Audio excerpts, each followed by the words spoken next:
Good morning students, मैं Praful Kharat sir. आज अपन 10th NCERT maths Hindi medium का चैप्टर फर्स्ट वास्तविक संख्या को स्टार्ट कर रहे हैं। इसके सभी को नोट्स और कॉपी के साथ साथ बुक्स भी अवेलेबल करनी है ताकि आपको पढ़ने में आसानी हो।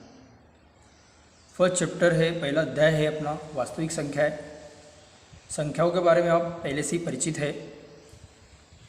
अब वास्तविक संख्या क्या होती है, इसके पहले आपको ये जानना जरूरी है कि आप लोगों ने जो भी अभी तक की संख्याएं पढ़ी है, तो सबसे पहले आपने पढ़ी है प्राकृत संख्या। प्राकृत संख्या कौन सी होती है बेटा? जो 1 से स्टार्ट होकर 1 2 3 4 ऐसे अनंत तक। दूसरी होती है अपनी पूर्ण संख्या। अगर प्राकृत संख्या के अंदर अपन 0 को मिला दे और आगे संख्या बढ़ा दे तो पूर्ण संख्या बन जाएगी। फिर होती है अपनी पूर्णांक संख्या। पूर्णांक संख्या कौन सी होती है? जिसके अंदर धनात्मक संख्या भी है, ऋणात्मक संख्या भी है, तो ऐसी संख्याओं को अपन पूर्णांक संख्या बोलते हैं। प्राकृत, पूर्ण, पूर्णांक। इसके बाद अगली संख्या कौन सी चालू होती है बेटा? अपनी परिमेय संख्या। परिमेय संख्या कौन सी होती है? जो अंश और हर के रूप में है, जिसमें ऊपर वाली संख्या अंश होती है, नीचे वाली संख्या हर होती है, पर कंडीशन शर्त होती है कि हर कभी भी 0 नहीं होना चाहिए। तो ये परिमेय संख्या है। ये भी अपन पिछली बार देख चुके हैं और पहले क्लासों में भी देख चुके हैं। उसके बाद अपरिमेय संख्या। अपरिमेय संख्या वो होती है जो करनी के अंदर है पर पूर्ण वर्ग नहीं है, जिसको अपन करनी से बाहर नहीं कर सकते, तो अपरिमेय संख्या। तो और उसके अलावा भी संख्या है भाज्य संख्या, अभाज्य संख्या। जैसे जैसे आगे आते जाएगी वो बताई जाएंगी। पर ये जितनी भी संख्या है वो सभी संख्याओं से मिलकर जो संख्या बनती है उस संख्या को कहते हैं वास्तविक संख्या, जो वास्तव में है, जो रियल में है। वास्तविक संख्या होती है जिसके अंदर सभी प्रकार की संख्या आती है, चाहे पूर्ण हो, प्राकृत हो, पूर्णांक हो, ये सभी प्रकार की संख्याएं वास्तविक संख्या के अंदर आती है। अब इस अध्याय के अंदर ये तो संख्याओं के बारे में हुआ, जिसको आगे भी अपन देखेंगे। इसके अलावा 2 मेन टॉपिक होते हैं। एक होता है प्रमेय का, एक टॉपिक होता है प्रमेय का, और दूसरा टॉपिक होता है एल्गोरिथम। एल्गोरिथम, इसमें बहुत सारे बच्चे कन्फ्यूजन होते हैं कि प्रमेय का क्या है और एल्गोरिथम क्या है। तो प्रमेय का कोई एक प्रोसेस है या कोई पहले से सिद्ध, अपने आप में सिद्ध कथन है, इसको सिद्ध करने की ज़रूरत नहीं होती। प्रमेयिका को किसी और कथन को सिद्ध करने के लिए अपन उपयोग करते हैं। प्रमेयिका को सिद्ध करने की ज़रूरत नहीं, अपने आप में सत्य है, इसको प्रूफ करने की ज़रूरत नहीं। प्रमेयिका अपने आप में सत्य होती है, पर इसको किसी और क्वेश्चन को या किसी और प्रॉब्लम को या किसी और प्रश्न को हल करने के लिए अपन उपयोग करते हैं। और एल्गोरिथम एक प्रोसेस है, एक श्रृंखला है, जो किसी भी प्रॉब्लम को अपन स्टेप बाय स्टेप सॉल्व करें। किसी प्रॉब्लम को अपन स्टेप बाय स्टेप सॉल्व करें, स्टेप बाय स्टेप उसकी कुछ ना कुछ स्टेप होगी, इस स्टेप से सॉल्व करना ही एल्गोरिथम कहलाता है। किसी प्रॉब्लम को या किसी समस्या को स्टेप बाय स्टेप सॉल्व करना है, एल्गोरिथम कहलाता है। अब इस अध्याय का सबसे मेन टॉपिक जो भी अपन यहाँ पर कर रहे हैं वो टॉपिक है यूक्लिड विभाजन प्रमेय का। यूक्लिड कोई मैथमेटिशियन थे, कोई गणितज्ञ थे, और उन्होंने एक प्रमेय का एक कथन दिया 2 संख्याओं का एचसीएफ फाइंड करने के लिए।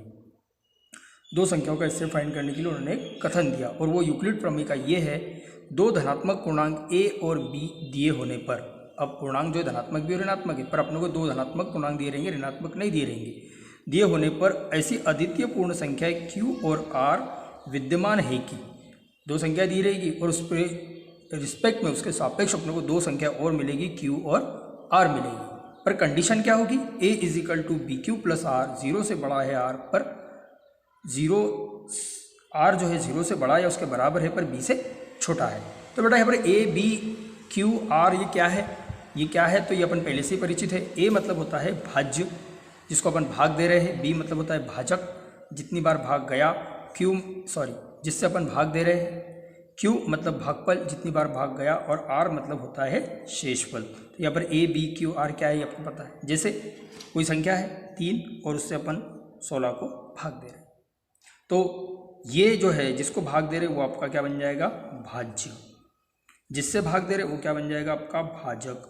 जितनी बार भाग गया इतना बचे 15, 5 बार भाग गया तो ये क्या बन जाएगा? आपका 5 भागफल। और आखिरी में जो बचा वो क्या कहलाता है? अपना शेषफल। क्या कहलाता है? शेषफल। तो इस प्रकार भाज्य बराबर भाजक गुना भागफल प्लस शेषफल। तो यही चीज़ यूक्लिड ने कही है। पर यूक्लिड का ये कहना है कि कभी भी जो शेषफल है, शेषफल कभी भी भाजक से छोटा होता है। भाजक से मतलब जिससे अपन भाग दे रहे हैं। भाजक कितना है 3 है और शेषफल कितना है 1 है। तो उनका ये यूक्लिड का ये कहना है कि शेषफल जो है वो कभी भी भाजक से छोटा होना चाहिए, पर वो 0 भी हो सकता है या 0 से बड़ा हो सकता है शेषफल, पर जिससे अपन भाग दे रहे हैं उससे हर बार शेषफल क्या होगा, छोटा होगा। यही यूक्लिड ने कहा है। और इस यूक्लिड विभाजन प्रमेय का जो यूक्लिड मैथमेटिशियन है, जो गणितज्ञ है, इसकी सहायता से अपन दो संख्याओं का एचसीएफ फाइंड कर सकते हैं, दो संख्याओं का महत्तम समावर्तक ज्ञात कर सकते हैं। यही पहली एक्सरसाइज है। इस एक्सरसाइज जो 1.1 है उसका पहला प्रश्न यही है कि यूक्लिड विभाजन एल्गोरिथम की सहायता से, बुक के अंदर है एक्सरसाइज 1.1 का पहला क्वेश्चन, यूक्लिड विभाजन एल्गोरिथम की सहायता से दो संख्याओं का एचसीएफ ज्ञात करना है। एल्गोरिथम की सहायता से दो संख्याओं का एचसीएफ ज्ञात करना है। तो इसके अंदर पहली संख्या, एक संख्या दी है आपको 225 और दूसरी संख्या, एक संख्या आपके पास 225 है और अगली संख्या दी है आपको, और दूसरी संख्या दी है आपको 135, और इन दो संख्याओं का आपको एचसीएफ ज्ञात करना है यूक्लिड विभाजन एल्गोरिथम का प्रयोग करते हुए। तो जब भी यूक्लिड का उपयोग करेंगे तो सबसे पहले दोनों में से जो बड़ी संख्या है उसको अपने को ए लेना है। उसमें से बड़ी संख्या को क्या लेना है, ए। तो बड़ी संख्या 225, छोटी संख्या 135, जो छोटी संख्या है उसको बी लेना है। अब यहाँ पर उपयोग करते हैं अपन यूक्लिड विभाजन प्रमेय का। यूक्लिड विभाजन प्रमेय का क्या है भाई, वो है a = BQ + R, 0 से बड़ा है R पर B से छोटा है R। ये यूक्लिड विभाजन प्रमेय का है। अब a का मान कितना है आपको मैंने बताया, a मतलब भाज्य, b मतलब भाजक, q मतलब भागफल और r मतलब शेषफल। तो a कितना है 225, b कितना है 135, कितनी बार भाग जाएगा, एक बार। 225 को अगर 135 से भाग देंगे तो कितनी बार भाग जाएगा, एक बार भाग जाएगा। 135 आएंगे, कितने बचेंगे 90। भाग कितनी बार गया, एक बार, प्लस r मतलब शेषफल, शेषफल कितना बचा 90। बेटा ये तब तक प्रोसेस करनी है जब तक कि शेषफल 0 नहीं आता। हो सकता है कि पहली बार में भी शेषफल 0 आए या फिर अगली बार में आए। तो शेषफल 0 नहीं है तो यहाँ पर अपन लेंगे शेषफल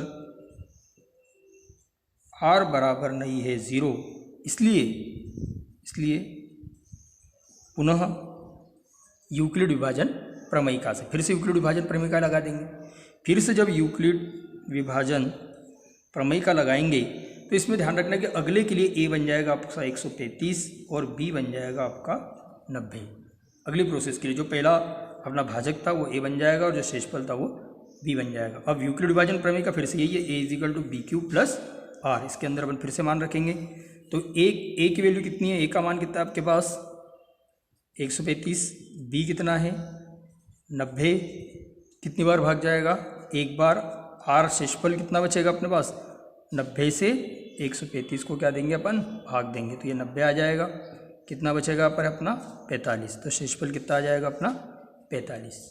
अभी भी अपन देखते हैं कि शेषफल जो है वो 0 के बराबर नहीं है।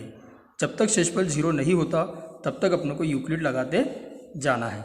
अब फिर से अगर शेषफल 0 नहीं है तो पुनः यूक्लिड विभाजन प्रमेयिका से फिर से यूक्लिड विभाजन प्रमेयिका लगा देते हैं।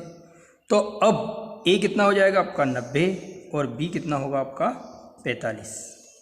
फिर से यूक्लिड विभाजन प्रमेयिका, तो a का मान कितना है आपका 90 है। यूक्लिड में प्रमेयिका में वैल्यू रखेंगे जो a = क्या है अपने पास BQ + R इसके अंदर। तो a 90 है, b कितना है 45, तो भाग कितनी बार जाएगा, दो बार। शेषफल कितना बचेगा आपका 0, या शेषफल कितना आ जाएगा 0। चूँकि शेषफल r बराबर कितना मिल गया 0, अतः एचसीएफ जो दो संख्या दी थी कौन कौन सी 225 और 135, उसका एचसीएफ आखिरी भाजक जिससे अपन ने आखिरी बार भाग दिया, आखिरी भाजक कितना है 45, तो उसका एचसीएफ कितना हो जाएगा 45। इस प्रकार से और जो प्रश्न है इस प्रश्नावली के पहले क्वेश्चन के दूसरा और तीसरा आप लोग घर से करने हैं। अगर ऐसा भी हो सकता है कि शेषफल एक ही बार में 0 आए, या आपको प्रोसेस करके देखनी पड़ेगी, भाग देके देखना पड़ेगा। बाकी अपना अगले लेक्चर में देखेंगे। Thank you very much.